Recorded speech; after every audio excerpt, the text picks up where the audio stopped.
Oke, nama saya Junika Mesati Hutapea, usia 37 tahun, dan nama suami Hamim Saran Marpaung, usianya 43 tahun. 43 tahun ya. Iya. Perkenalkan, nama saya Mas Tur Sirait Nyonya Hutapea. Iya. Berusia 63 tahun. Selama di tebing udah bolak-balik ganti dokter gitu kan, cuman belum berhasil gitu. Jadi ketika waktu itu usia saya sudah 35 tahun.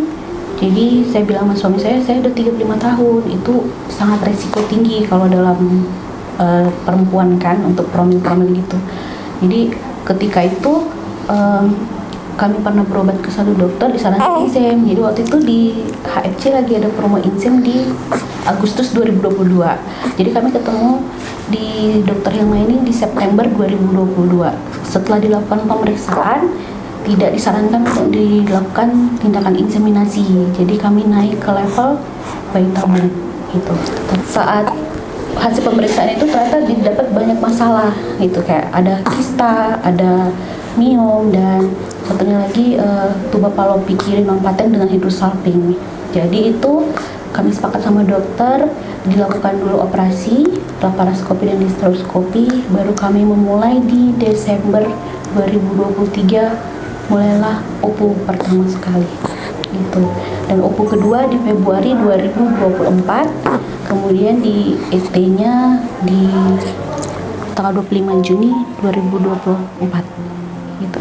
Nah, kemudian sesudah ET di tanggal 25 Juninya di tanggal 25 Juninya dan dinyatakan positif di tanggal 7 Juli. Setelah berapa lama, di usia 14 minggu saya mengalami pendarahan gitu,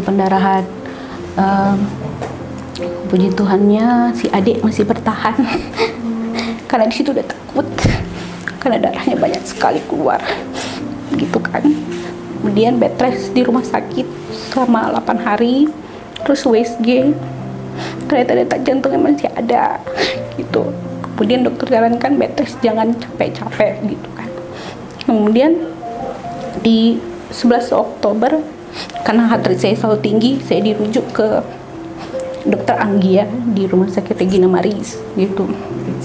Iya, heart rate-nya terlalu tinggi. Jadi kalau dari dokter itu mendiagnosanya dia cuman white coat takikardia. Jadi setiap saya ketemu dokter apapun itu, mau penyakit dalam, mau penyakit jantung, mau penyakit dokter objinnya, heart rate saya selalu tinggi, 150, 142 gitu. Tapi setelah siap USG tenang gitu, turun gitu. Pokoknya setiap mau menuju USG saya selalu ketakutan gitu. Kemudian sesudah itu ditetapkanlah di tanggal operasinya, seharusnya di tanggal 22 Februari, tapi di tanggal 13 Februari DJJ si adiknya tinggi gitu, DJJ tinggi, jadi harusnya opname 1 hari. Sesudah opname 1 hari dibolehin pulang, terus kontrol lagi hari Seninnya, ternyata DJJ-nya tetap tinggi juga gitu. Jadi harus segera dilakukan operasi di tanggal 20 Februari. Kayak puji Tuhan dia lahir dengan selamat 2,6. Setelah penantian 11 tahun. Itu aja sih Kak.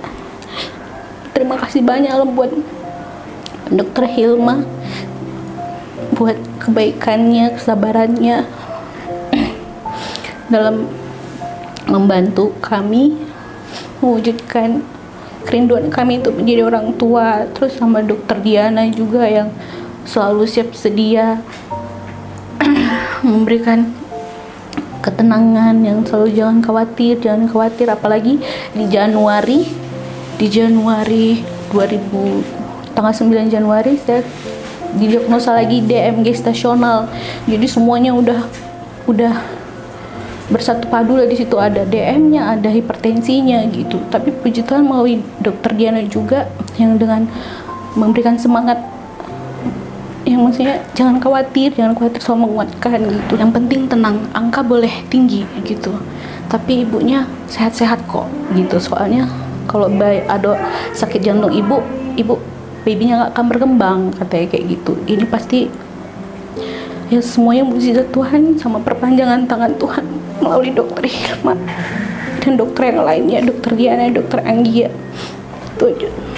Bilangnya orang selalu bertanya berapa biayanya, habis berapa, kita kan kami katakan aja mengalir aja lah seperti apa adanya, nanti Tuhan bantu, biaya itu ada saja, kita tetap bersyukur.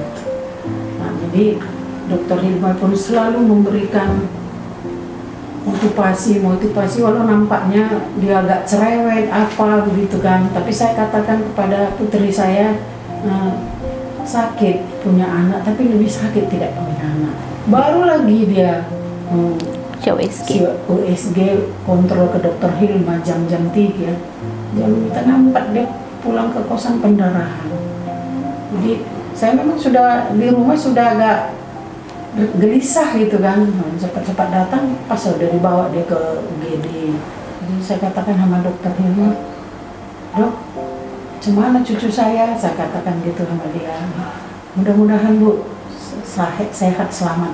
Ibu, apakah rawat dia dengan baik? Kita rawat dengan baik ya Bu. Iya dok. Jadi memang putri saya ini untuk mendapatkan anak ini penuh dengan perjuangan.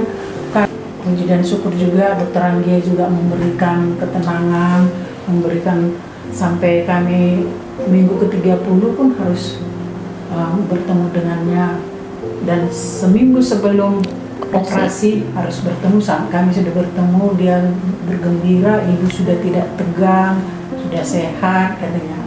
Jadi nanti sesudah melahirkan kita ketemu ya, katanya gitu. Oke dok. Jadi saya sangat bersyukur sekali kepada dokter Hilma yang begitu sabar dengan tingkah pola anak saya ini. Mungkin bagaimana ya namanya, dia tidak terima keadaannya, apa karena kehamilan baru pertama juga, nggak mengerti, bertanya-tanya kepada temannya. Jadi mudah-mudahan nanti semua pegawai-pegawai yang perawat-perawat yang di HFC dapat rezeki yang banyak, yang belum dapat jodoh berjodoh. Untuk pejuang garis 2, ya yang pertama sih harus satukan hati dan pikiran sama suami memulai program itu, karena mentalnya juga harus kuat, karena yang diserang itu adalah mental. Terus harus semangat, dan apa yang disarankan sama dokter itu semuanya harus diikutin. Larangannya, apa yang nggak boleh, apa yang boleh gitu.